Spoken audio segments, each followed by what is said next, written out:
What's good? It's your boy Eames. Yes, I'm shirtless, but I didn't want to waste any time hopping into this video. Welcome to Dreams Academy, where I give you practical tips on how to do things major as a local artist or independent artist. It's a lot of platforms out there that tell you what to do, but they usually involve like super big budgets, and some of them are just like not super realistic. So I'm gonna tell you how I go on tour and travel all around and get major shows. But let's jump into today's topic. Today we're going to talk about booking shows, but we're going to start at the bottom. I know you want to go on tour and all this other stuff, but we got to start at the bottom. So let's talk about booking shows on a local level.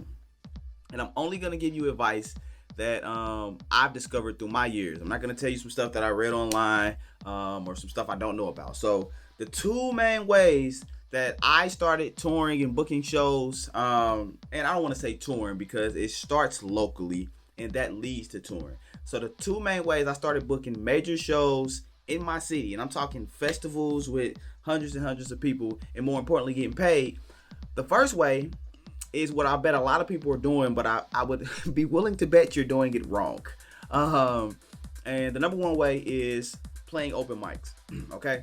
Now, most people just go to open mics and just sing a couple songs, and that's it, and they expect for something major to happen. You have to treat open mics like it is a show. The number one thing you want to do with open mics is you really want to impress the owner or the promoter or whoever does the booking at that venue. So to do that, you need to treat that show, and every single show, I shouldn't even have to say this, but every single show should be treated like it's you performing at the Madison Square Garden, okay? But when you're on stage at these open mics, you need to make sure you're impressing who's ever in charge of booking. Because typically in cities, club owners and bar owners and venue owners tend to know each other and they talk. Simple as that. So when I was playing open mics, I wasn't just going up doing 3 songs. I was treating it like a show. I would go talk to the sound man, and if I need to slip him a little $20 or something to make sure my sound is right and I got reverb and delay, I would do that. If the venue had lights, I needed to, talk to the sound man in advance. Like when I get up, I'm gonna do some songs that's like darker. So can I get like, intense lighting, spotlight? Can I get red lights? A lot of these places that have lights at open mics, it's supposed to be a simple, a simple event, and they're not trying to do the most. So I would go talk to the sound man and be like, I need it to be epic. Here's $20, $25. Let's put on a show. And so my sets, were always crazier than whoever came before me, whoever came after me. Also, at these open mics, I made sure I brought my merchandise, whether that be t-shirts, CDs, wristbands. What else have I done? Posters. I did posters. I would go print out posters literally at FedEx. And if you kill the show, people will come up and want merchandise, and they will want posters, and they will want them autographed. So yeah, that's the number one way. Do these open mics, which I'm sure a lot of you guys are doing. But you have to maximize the open mic. Don't treat it like a practice performance. Yes, it is a practice performance, and the more you're on stage, the more comfortable you get. But anytime you get a chance to be in front of people, regardless of how many people are on stage, in the crowd, you need to execute, perform to the maximum capabilities, okay? So always put on a super show. Everybody wants to make, Beyonce money and John Mayer status, but no one wants to put in the work and perform on stage like those people perform on stage. So kill it when you're on stage and treat every gig like, it's major. So I'm rambling. Back to the point. Open mics. Number 2, and this is one that a lot of people are scared to do, I think, and it just took me just getting out there. Street performances. Now, different cities have different laws. You need to understand what the laws are. Can you play with amplification? Can you play with amplification? Because some cities, you can play with amplification, but you can't be over a certain decibel level, or you can't be heard. Like I think in Kansas City, it depends on who's really watching and who's looking at you. You can't be heard no more than 50 feet away.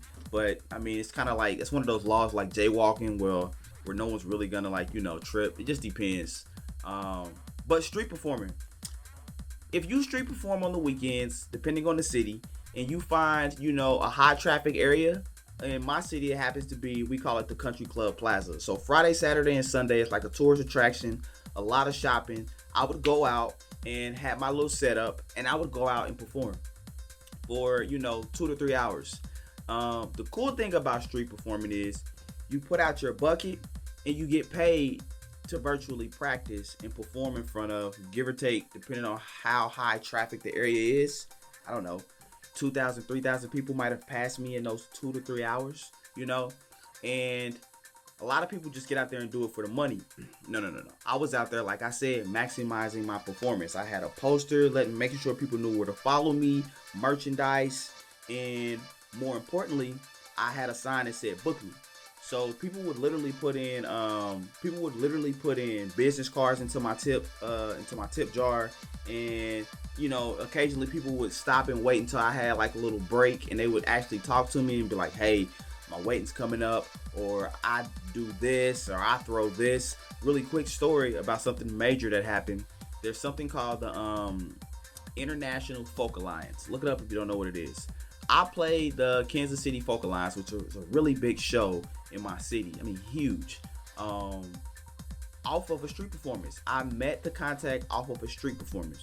Just performing on the street, and one thing led to another, and ended up performing at that show, which led to more and more shows, meeting people in that space, and ultimately that show led to a showcase at South by Southwest.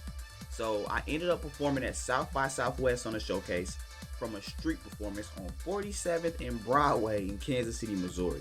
And like I said, I treated it like it was a real performance. I wasn't out there just looking lazy, looking like a bum. I treated it like a real performance.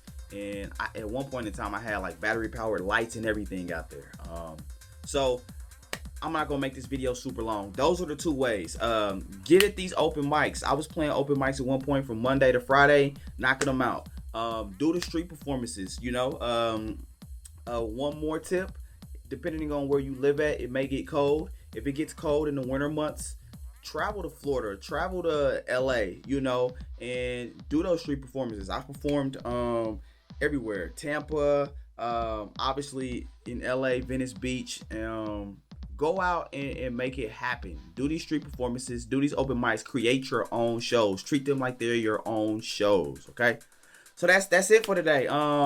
We're gonna keep putting out more content, talking about more stuff about touring, because everybody wants to know how to tour, how to put out products, in a cheap manner, band merchandise, also like easy ways to get albums recorded, all types of things, traffic to your website, fan base, all of that good stuff. And like I said, I'm not gonna tell you nothing I just read off of the internet. I'm gonna tell you what actually works for me and how I'm touring all over.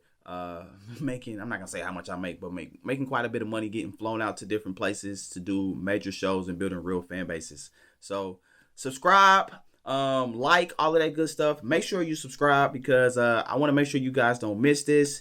I know everybody's been looking for something that's genuine and authentic, and I know it's hard to find on the web. So subscribe, hit the notification bell so it comes to your email, comes to your phone. As soon as it pops up, you can watch it. And we're going to keep going. We're going to be consistent with these. It's your boy Eames. See you later.